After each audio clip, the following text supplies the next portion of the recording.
All right. Well, many of you guys already know my story, and I don't want to focus too much on the past. I want to tell you guys the good news, what Jesus is doing in my life today. But I will tell you guys, 2.5 years ago, I was not the same man. Things were very dark for me. I was empty, an addiction with drugs and alcohol. I literally had nothing at the end of my addiction.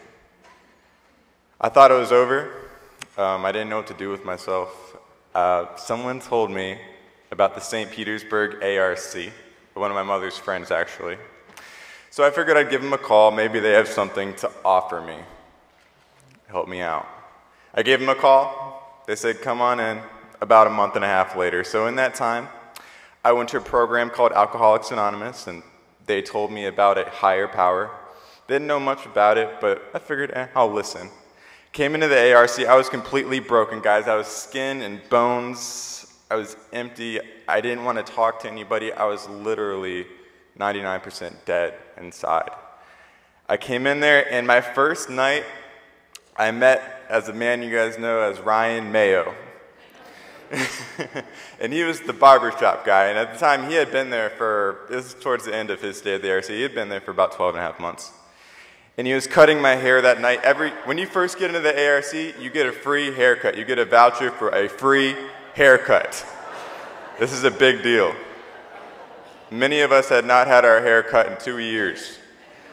I got my hair cut that night by Ryan Mayo, and he was cutting my hair, and he was telling me, man, things are gonna be great for you, man. You just do this and you do that, man, and I'll help you out. And I'm like, okay, I'm gonna stay away from this kid. So I did for a little while, and I was there at the ARC, and I saw these guys, they were happy. I didn't know why they were so happy. I was like, why are you guys so happy you're in rehab? Time went on, and I started to realize why they're happy.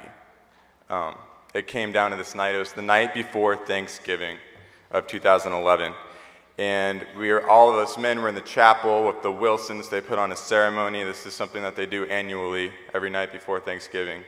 And the men talk about what they're thankful for. And what they're thankful for God doing in their life.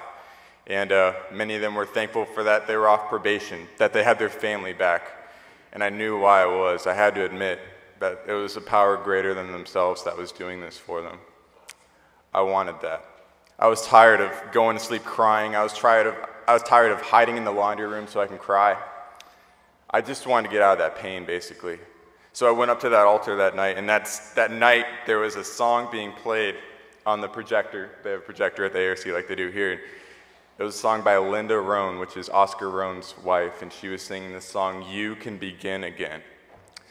And I truly believed that. I went up there and I said, God, I don't know anything about you.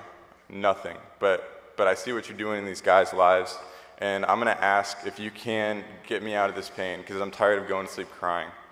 So just do what you need with me. I give up. I'm all yours. And I did. And it wasn't that night, but as time went on, I figured I'd talk to that Ryan Mayo guy. I was like, okay, God, first thing, can you give me courage to go and talk to that guy? So I did. And he started working here, so he picked me up on a Saturday, and he took me to the park. And he's like, Joe, I want you to read John 5, 1 through 15. And I looked around, and I was like, Ryan, I don't know how to find John 5, 1 through 15 in a Bible. I don't know what that means. So he helped me, and he read it to me, and I took it to heart. The man in Bethesda had nothing. He was paralyzed, and God took him. He said, pick up your mat and walk. And I meditated on that, and he read me more scripture. I grew spiritually. I started feeling alive again, like I had purpose. There was Major Ron Smith. He brought a class to the ARC on soldier adherent. And he was like, at the end of the class, if you want to become a soldier, then we'll make you a soldier. Just come in for 7 weeks. So I learned about the Army. I learned about what you guys do. And I was like, yeah, I'll become a soldier. I think that'll be good for my spirituality, you know. Being a part of God's Army, that's pretty honest. So I'm going to do that. So I did. And I kept growing, and I became happier, and I depended on God for many things. I wasn't alone anymore. I had friends. And moving forward, I was changed. I was transformed. I was no longer sad. I used my past, and my past became my sword. And I had a message now to spread to other men at the ARC. And I was asked, I went on a few trips before, and I got to meet you all, the kids and stuff. Ryan invited me to come and hang out with you guys on Wednesdays and stuff, but I was invited to go to TYI and in Texas this past summer. And I went. That was amazing. It was like Disney World to me. Amazing, amazing. Got there, heard some amazing messages, and I kind of thought in the back of my mind, yeah, officership, yeah, that's funny. I got there, and he took over. He said, Joe, I need you right now.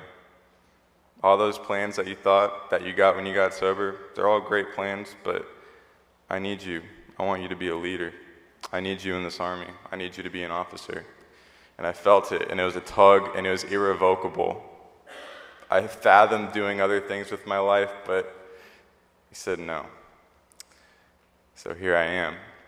I went up to that altar, and I cried in Captain Liz Wilson's arms for like 10 minutes, and I'm like, I'm called to be an officer. And she's like, I know.